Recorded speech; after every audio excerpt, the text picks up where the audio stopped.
Alright, I just wanted to make a quick video. I just finished the Shannara Chronicles Season 1. This is on Blu-ray, and this Blu-ray is getting harder to get. I actually got this for a really good price, but this Season 1 Blu-ray, for some reason, is kind of hard to get. I got lucky. But I've just finished it. I love sword and sandal movies, or in this case, a TV series. This is a 2 disc. Comes with 10 episodes, 10 nice long, lengthy episodes, and also comes with a kind of a cool booklet. Also, a decent amount of special features. I was watching some of them, the making of and whatnot, but my thoughts? Well, let's go to IMDb and see what they say. IMDb, with 66,000 reviews, has this at a 7.1 out of 10.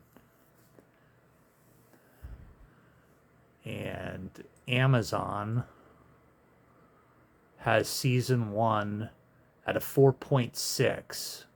And I usually do the 80, and I usually do the 5-star and 4-star rating together.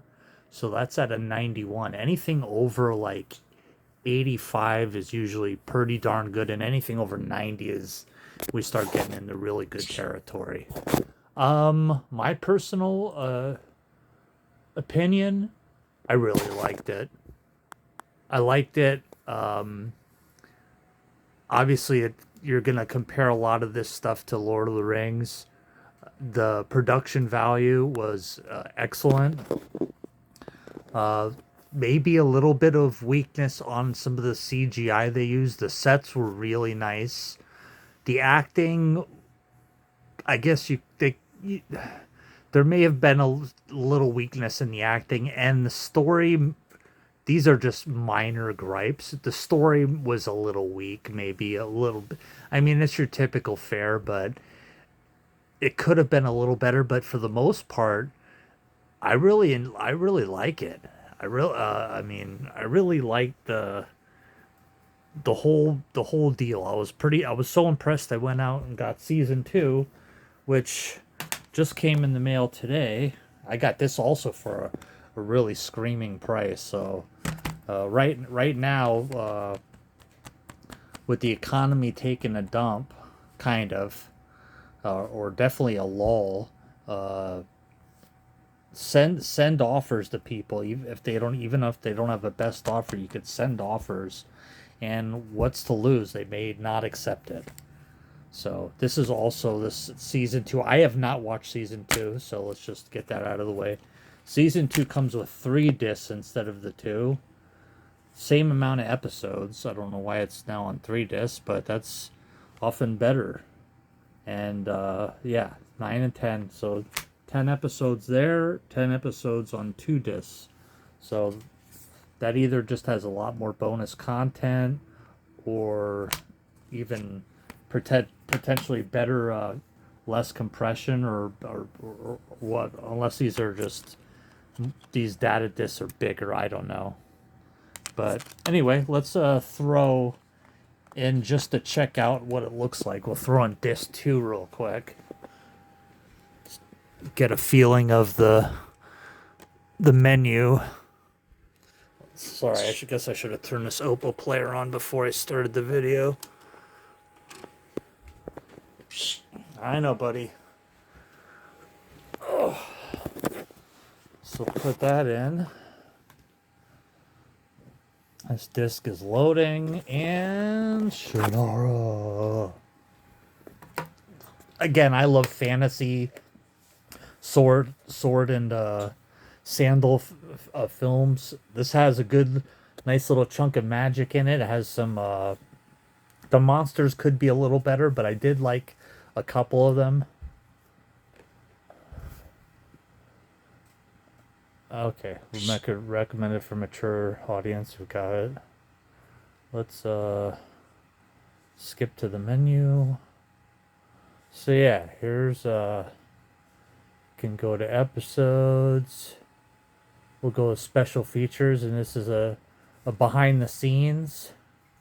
Then it shows I did not. I started watching the behind the scenes, the making of Dagdamore, which is actually really cool.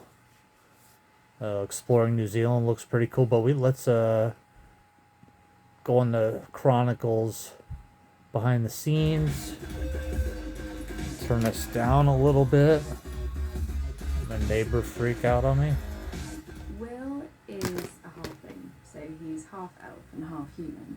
So let's, before we get nailed for copyright, so this behind the scenes is 19 minutes.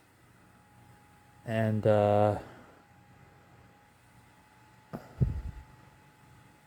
Which he gets ripped for. Just like, show some production value.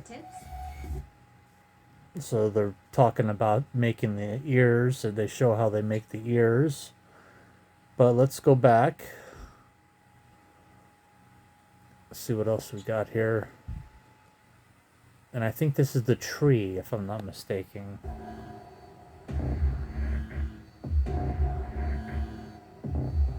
The production value of this is excellent. See, there you go. You get a little taste of some of the stuff. And this gentleman plays the Elf King. If you recognize him, he is also from the Lord of the Rings. He played the dwarf. So we'll skip out of here. Pretty good stuff. I was surprised. I had never heard of this series. This is a series from MTV, of all people. As you can see on the top, MTV. It only ran two seasons, and I can only imagine the cost that this is. How much this cost to, as far as production goes, because it's really well done. They must have spent a lot. I guess this comes from a book series, which is Terry Brooks. I've never heard anything about the series. It's interesting because it's post civilization. As you can see, they had the Seattle Space Needle, which was apropos because I live up here in the Northwest, Pacific Northwest. But this is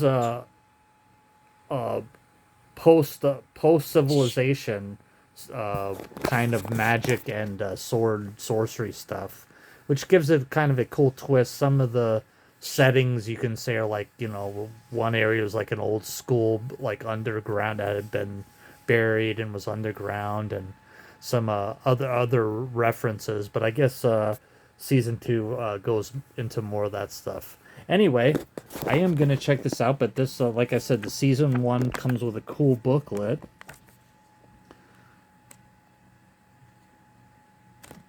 Yeah, they really did. That was the doppelganger, or I forget what the exact word of it was. Yeah, good stuff. If you've never checked this out, give it a shot. It is 7.1. I would probably, I would say that's about right. There's something about it that's kind of missing, but it's still really good. I would just say it's missing because it's not Lord of the Rings level, and I would say that I actually prefer from just season 1. The season 2 is supposed to be even slightly better than season 1, according to some Amazon reviews. That they have it as a 4.7 versus 4.6. So yes, I'll be watching that. But I would even say Rings of Power may be slightly better in its own way. Production value definitely better, but still some nice cinematography, some good effects. Some of the demons were a little bit but some other stuff was really good. They used some really good practical effects as well. Anyway, give it a shot. I've been rambling already too much. Thank you. Bye bye.